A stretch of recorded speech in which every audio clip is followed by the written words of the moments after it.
One of these men goes home with a second place $50,000 check. The other man goes home with the 10th Mr. Olympia contest title and a $110,000 check.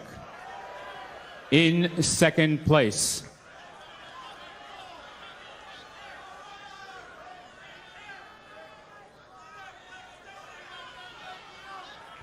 Flex Wheeler.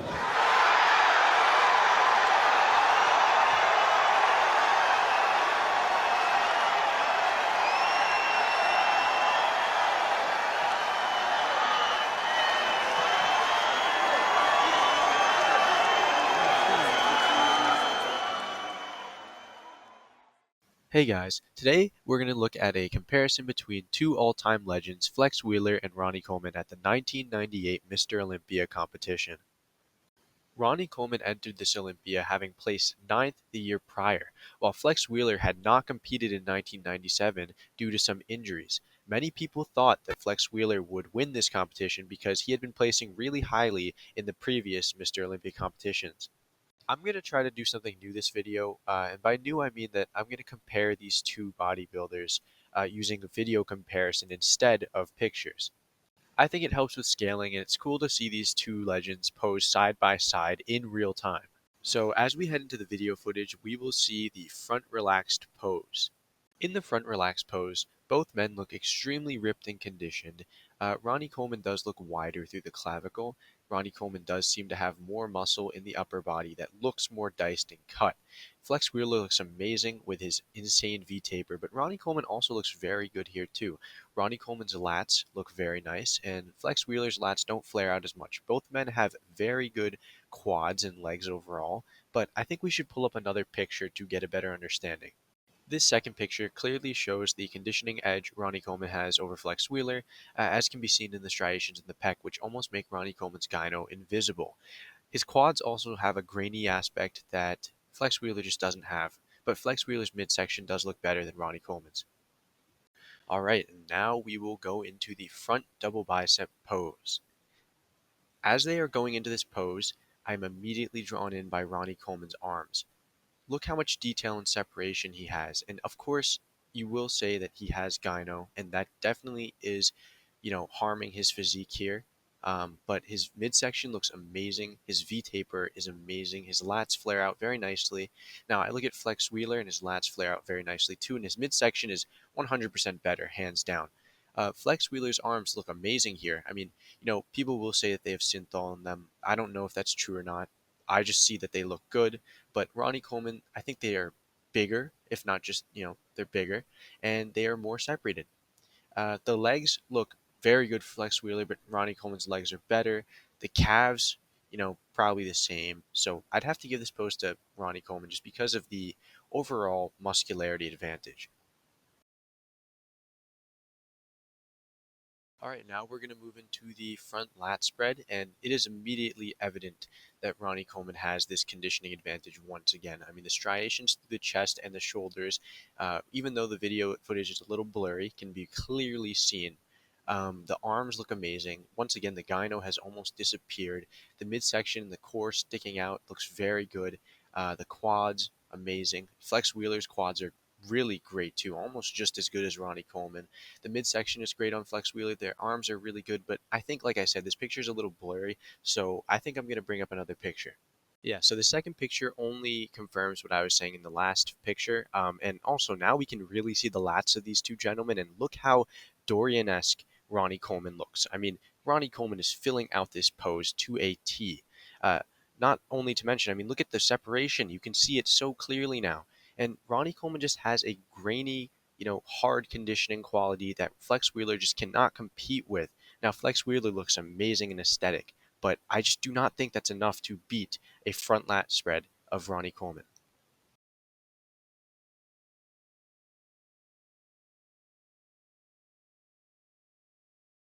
Okay, and now we are going to go into the side chest, and I mean, once again, Ronnie Coleman's conditioning is just superior to that of Flex Wheeler. Look at the legs, first of all, right? I mean, don't even take a look at the upper body. We already know. But look at the side leg of Ronnie Coleman. Look at the separation. Flex Wheeler doesn't have the same level of separation, in my opinion. Now, Now we can look at the upper body, right? I mean, it's very evident that Ronnie Coleman does have that superior conditioning. But let's look at another picture just to confirm. Yeah, so this picture only confirms that Ronnie Coleman's conditioning was overall better. The side chest pose is being executed very nicely for Ronnie Coleman, and same for Flex Wheeler, but the conditioning in the upper body is, undefeatable. Flex Wheeler just cannot beat it.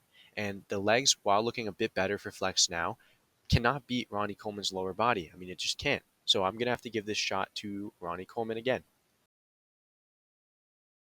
As we wait for these legends to get into the rear double bicep pose, I just want to take a second to admire the Christmas trees on both of them. I mean, the conditioning edge in the 1990s was just amazing. All right, so now we're going into the back double bicep pose, and man, I am actually very impressed with Flex Wheeler.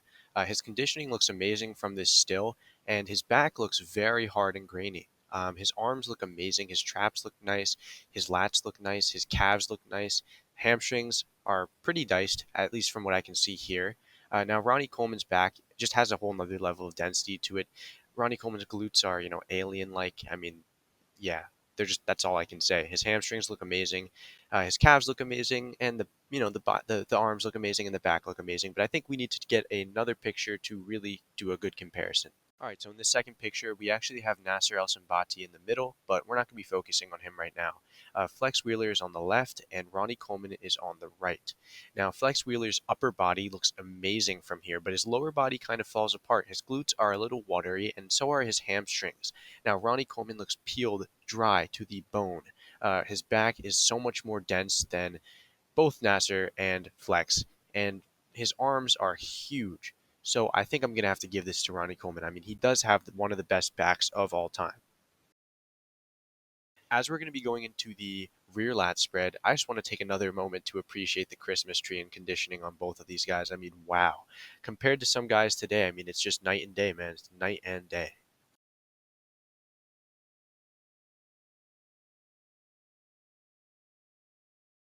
Now that we're in the rear lat spread, I think it's very evident that Ronnie Coleman is destroying Flex Wheeler in this pose. Ronnie Coleman has like meters of width over Flex Wheeler, and the density is just unbeatable once again. Ronnie Coleman, his hamstrings doesn't really look like he's flexing them too much in this still, but we already have seen that they're diced. Flex Wheeler's hamstrings look okay. But Flex Wheeler's back, I've never seen it looking better here. Normally it looks pretty, unsymmetrical, but it looks rather good here. His arms look very good from behind, but Ronnie Coleman is just untouchable, man. He is untouchable in this pose, so I'm gonna have to give it to Ronnie Coleman.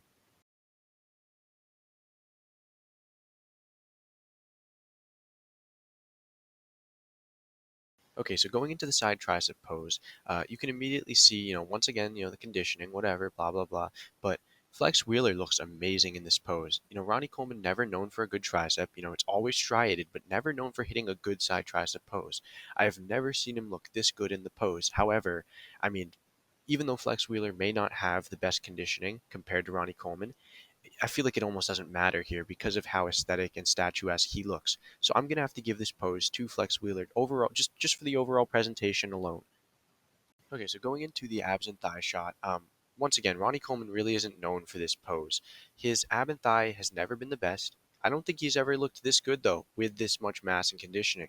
However, Flex Wheeler really pulls this pose off very well. When he does that side ab crunch pose, he just looks a little narrow, but I think he fixes it when he does just the classic overhead. His arms look huge. He creates a good V taper. His core is very amazing. His quads look very good and they're striated. Ronnie Coleman doesn't have the striated quads, but they're massive. And Ronnie Coleman's four-pack genetics just kind of hold him back a bit in this pose, and he doesn't really look that aesthetic. Plus, his gyno can be very uh, well seen in this pose.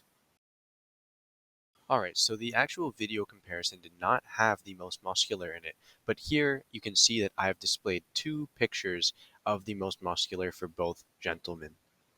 All right, so I think you guys can tell that Ronnie Coleman isn't actually flexing completely, and that's because this is after the competition was over. This is, look, he won. You can see his medal on him. Flex Wheeler looks amazing here, and he's flexed very nicely. Striations in the quad, striations in the upper body. Looks amazing in his own right. But I think we all know who would dominate this shot, and that would be Ronnie Coleman. So I would have to give him a point, even though these pictures aren't really fair. Alright, so to conclude this, we can tally up all of the points. Now, Ronnie Coleman, I have him winning the front double bicep, the front lat spread, the side chest, the rear lat spread, the rear double bicep, and the most muscular. I have Flex Wheeler winning the side tricep and the abs and thighs. Now, I will say that this was an absolute domination and annihilation by Ronnie Coleman. That is no doubt in my mind. I think Ronnie Coleman just had a superior conditioning and muscularity advantage over Flex Wheeler, which allowed him to take this win after being placed ninth the year prior. Now, don't get it twisted. I am no Ronnie Coleman fanboy or anything like that. Just, I think, if you have a decent idea of what judges are looking for, you would immediately see that Ronnie Coleman beat Flex Wheeler. Now, please let me know in the comments if you disagree with this. I think there may be people who prefer Flex Wheeler, and that's fine. I'm doing this purely based upon what a judge would think in a competition. Any feedback, criticism, potential video ideas, completely worth mentioning because I will 100% take them into consideration. And thank you for watching. Like and subscribe if you enjoyed, and I'll see you in the next one.